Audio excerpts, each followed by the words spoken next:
Muito obrigado, Sr. Presidente, Senhoras e Senhores Deputados. Começar por cumprimentar o Sr. Secretário de Estado e queria, em primeiro lugar, cumprimentá-lo e dizer que tem o Secretário de Estado, Duarte Cordeiro, na conta de uma pessoa competente, de uma pessoa com bom senso, e tive a oportunidade de partilhar isso na Câmara de Lisboa, independentemente daquilo que possam ser divergências políticas. E portanto é sempre um prazer tê-lo aqui, seguramente, nesta ou noutra comissão qualquer, até porque foi nosso colega também aqui no Parlamento e, portanto, é sempre um prazer. Agora, eu vou começar precisamente por aquilo que foi a intervenção do Presidente desta mesma comissão. Começou por dizer que não é normal o Secretário de Estado dos Assuntos Parlamentares vir a uma comissão e que só vem a esta mesma comissão porque estamos a lidar com o Covid, com o problema da pandemia. E eu acrescentaria, e aqui já são palavras minhas, que tem que vir esta mesma comissão porque há uma desarticulação entre autoridades, porque falham as medidas de proteção na região de Lisboa e porque falhou a estratégia de combate à pandemia. Não fosse esse o caso, não teríamos tido uma afirmação bem recente da parte do Sr. Secretário de Estado, onde admite que as respostas convencionais não foram suficientes. E isto aconteceu porquê? Porque nós até começámos bem no combate e na resposta à pandemia. Começámos bem, antes até do sinal político, o povo português respondeu muito bem no confinamento, antes ainda do próprio poder político declarar esse confinamento obrigatório. E depois disso, depois dessa fase inicial que correu bem, começaram os sinais contraditórios. Entre manifestações, entre celebrações, entre espetáculos e, portanto, houve aqui sinais contraditórios que, de alguma forma, puseram em causa aquilo que é o combate à pandemia e à própria confiança dos cidadãos. E, portanto, o CDS entendeu apresentar aqui um requerimento para que quer o Sr. Secretário de Estado, na qualidade de coordenador da região de Lisboa no combate à pandemia, quer o Presidente da área metropolitana de Lisboa, pudessem vir aqui falar sobre aquilo que é um ponto negro em toda a Europa. É um ponto negro em toda a Europa. E eu devo dizer que fiquei algo tranquilo com aquilo que ouvi da sua primeira intervenção, Sr. Secretário de Estado, porque significa que o Governo já reagiu.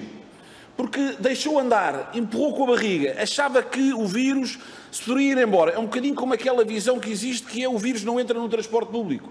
Nós já sabemos que há umas aves que se desviam dos aviões e que não são estúpidas, agora sabemos que há um vírus que não entra no transporte público e, portanto, vai-se empurrando um bocadinho com a barriga. Não, e o Governo percebeu que, a partir do momento em que Portugal começa a deixar de ser o tal bom aluno, a referência que nós seríamos até os melhores no combate à pandemia, e que de repente começamos a aparecer nas diferentes listas negras e com consequências para o país, passámos à posição do coitadinhos, de que estávamos a ser até de alguma forma perseguidos. Não, o que se impõe são ações. O Sr. Secretário de Estado disse aqui hoje que há uma série de iniciativas que estão a tomar e vai detalhar seguramente ao longo desta audição, vai detalhar com mais pormenor aquilo que o Governo está a fazer, mas o que é certo é que há preocupações que se mantêm ao nível dos transportes públicos, ao nível daquilo que é, por exemplo, a questão do aeroporto, que não é uma questão de sumenos. A questão do aeroporto tem implicações internas e implicações externas. Tem implicações internas para aqueles que cá vivem. Ou seja, entra alguém no aeroporto de Lisboa, tirando as tais exceções que são o Brasil, os Estados Unidos e os Palopes, parece que só esse é que tem problemas complicados ao nível da pandemia. Há muito mais países com esse mesmo problema. Mas o que é certo é que há centenas e centenas de pessoas que entram pelo aeroporto de Lisboa, medem-lhes a temperatura, cartão de saúde de 24 e agora têm o passaporte para entrar no país, nós não sabemos se estão contaminados ou se não estão contaminados.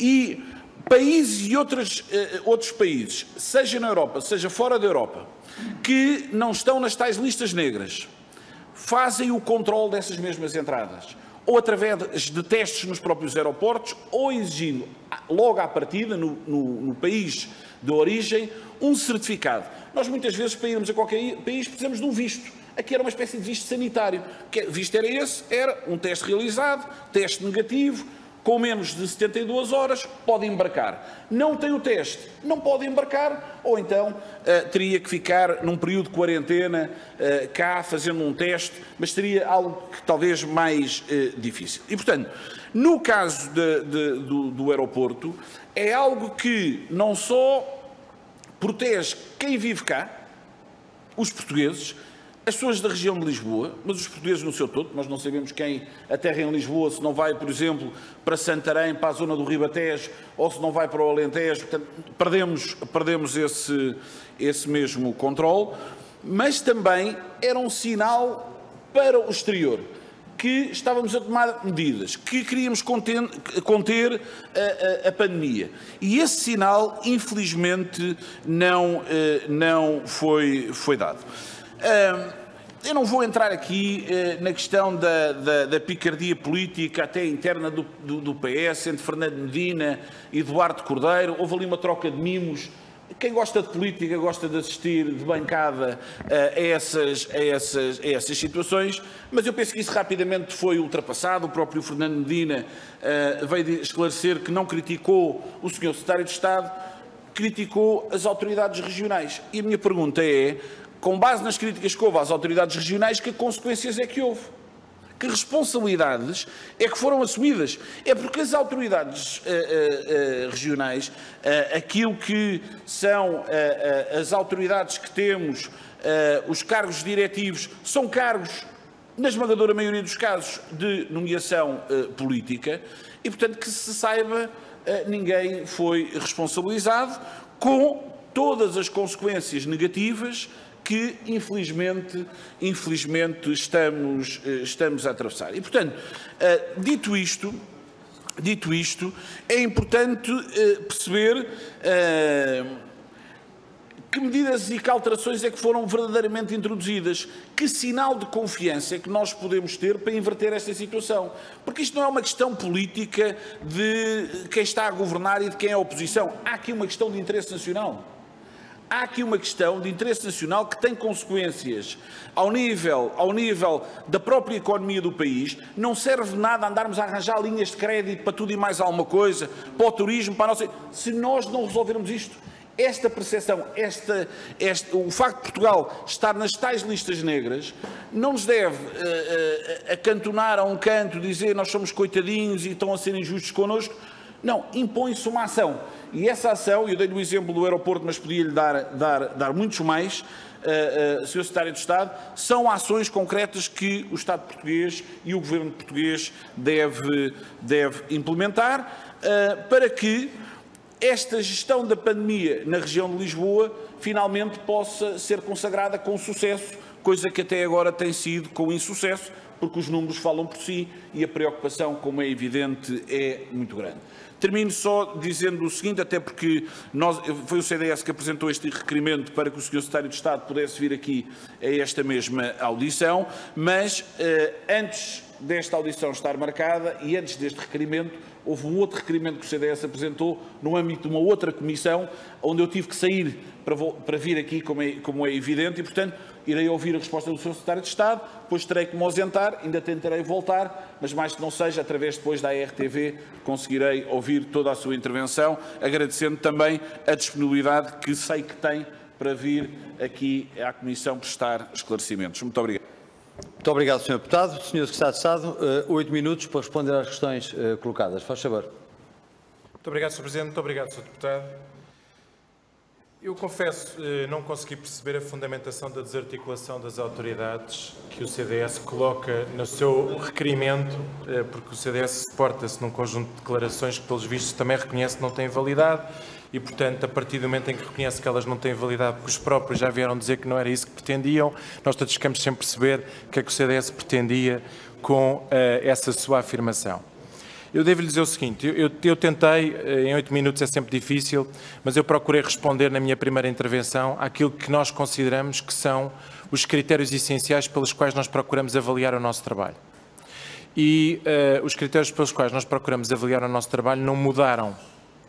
Volto a referir quais são. Nós, quando começou esta pandemia, nós todos olhávamos para ela com um pouco de humildade, reconhecendo que era uma circunstância nova, difícil, complexa, para a qual nós não tínhamos respostas óbvias e que justificava da nossa parte a capacidade de encontrar soluções que permitissem, por um lado, diminuir a taxa de crescimento exponencial que ela estava a apresentar, segundo lugar, termos a certeza que, ao diminuir essa taxa de crescimento exponencial, que o Serviço Nacional de Saúde tinha capacidade de resposta para as situações que nos eram colocadas ao nível das pessoas que adoeciam e que precisavam do Serviço Nacional de Saúde, que éramos capazes de proteger os nossos profissionais e que éramos capazes de ter uma taxa de letalidade baixa e proteger as pessoas mais frágeis. E eu volto-lhe a referir, é para isto que nós olhamos quando nós avaliamos ou não se estamos a ter sucesso ou não.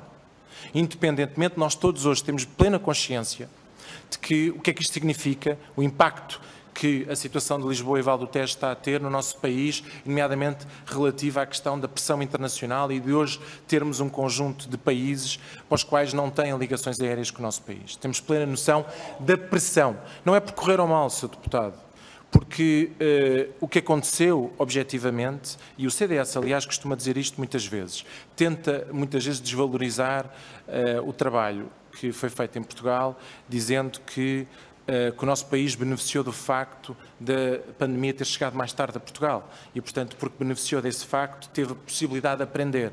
O CDS não tirei a conclusão seguinte: é natural que se a pandemia chegou mais tarde a Portugal, também termine mais tarde. E, portanto, essa consequência também deveria ser tirada pelo próprio CDS. Há uma coisa que eu lhe quero dizer: nós não estamos satisfeitos e só estaremos satisfeitos quando nós conseguimos objetivamente quebrar definitivamente esta pandemia e procurar que os resultados não tenham o grau de prejuízo que têm no nosso país. Mas aquilo que eu lhe devo dizer é que a monitorização que nós fazemos do trabalho que está a ser feito na região é de procurar as respostas para, mais uma vez, monitorizar aqueles critérios-chave. E é isso que nós temos procurado fazer. E porquê que eu disse, na intervenção que disse, e volto a repetir, que as respostas convencionais não foram suficientes? Porque as respostas que nós encontramos neste território não foram aplicadas no resto do país. Se nós ficássemos pelas decisões que foram tomadas para o resto do país, nós não estávamos na situação em que estamos hoje. É porque há características deste território que justificaram medidas adicionais. Quais é que foram essas medidas adicionais? Por um lado, a partilha de informação entre a área da saúde pública e as autarquias, envolvendo muito mais as autarquias na resposta. Hoje as autarquias estão integradas na resposta, nestes concelhos onde nós sentimos que há uma maior incidência, e estão integradas não só no mapeamento da identificação das situações, como estão nas equipas mistas, com a Proteção Civil, com as equipas de saúde familiar e com a Segurança Social. E isso é muito importante e foi algo que foi feito diferente e novo neste território. Por outro lado, a necessidade que tivemos de reduzir os horários para diminuir o contacto com as pessoas num contexto em que isto já não está a acontecer no resto do país. Porquê? Porque, obviamente, aqui as cadeias de transmissão ainda estão ativas e, portanto, como estão ativas, nós precisamos de reduzir o número de contactos. E, portanto, eu volto-lhe a dizer, eu não sinto que haja uma bala de prata relativamente à resolução do problema. O que tem existido são medidas incrementais que vão sendo implementadas à medida que nós vamos, na observação que vai sendo feita pela saúde pública, pelos epidemiologistas, a necessidade de encontrar respostas. Da mesma maneira que nós temos encontrado noutros territórios da Europa, quando surgem surtos e há necessidade de eles reverterem e de fazerem um confinamento. E nós temos realmente que nos prepararmos para um contexto que é um contexto de capacidade de resposta num contexto de desconfinamento, para procurar encontrar as melhores respostas para o combate à pandemia. Depois queria lhe dizer que, do ponto de vista daquilo que é a partilha de informação, as responsabilidades, a partilha de decisão, nós temos procurado, obviamente, sempre, não só manter coordenação, partilhando informação com todas as entidades, mas volto a referir, coordenar as respostas ao nível local.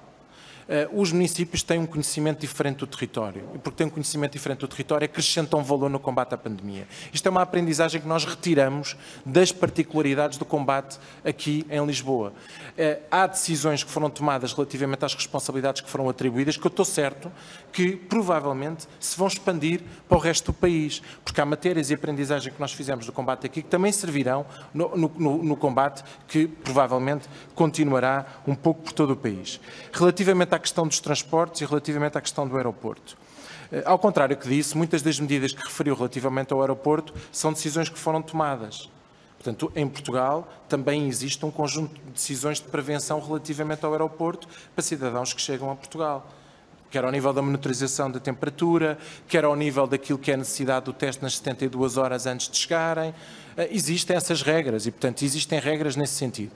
Houve até, inclusivamente, a necessidade de nós reforçarmos essas regras e criar um quadro contra-ordem nacional, multando, no caso das companhias de aviação, se não respeitarem estas regras, para nós termos a certeza que elas são implementadas e que não temos risco delas não serem implementadas. Ao nível dos transportes, houve uma realidade aqui um pouco diferente, porque no território de Lisboa e Val do Tejo, nós tivemos, durante o período do estado de emergência, uma queda substancial da procura de transportes. À medida que nós fomos desconfinando, nas várias fases de desconfinamento, tudo o que era oferta pública de transportes, nomeadamente metro, CP, transportes fluviais, tudo o que era oferta pública de transporte, inclusivamente dos municípios, foi aumentando à medida que a procura foi aumentando.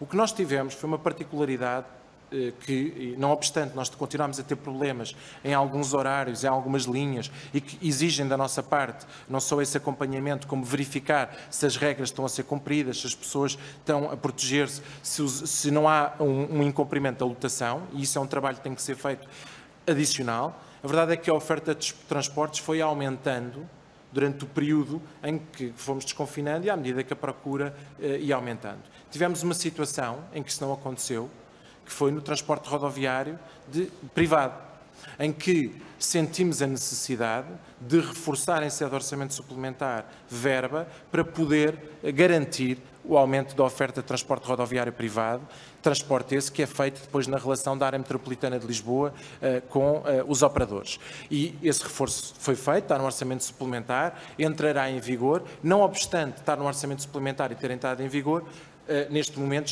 esse aumento da oferta já começou a acontecer e vai-se ajustar à medida que os municípios assim o desejam, na relação entre os municípios e a área metropolitana de Lisboa, que tem essa responsabilidade.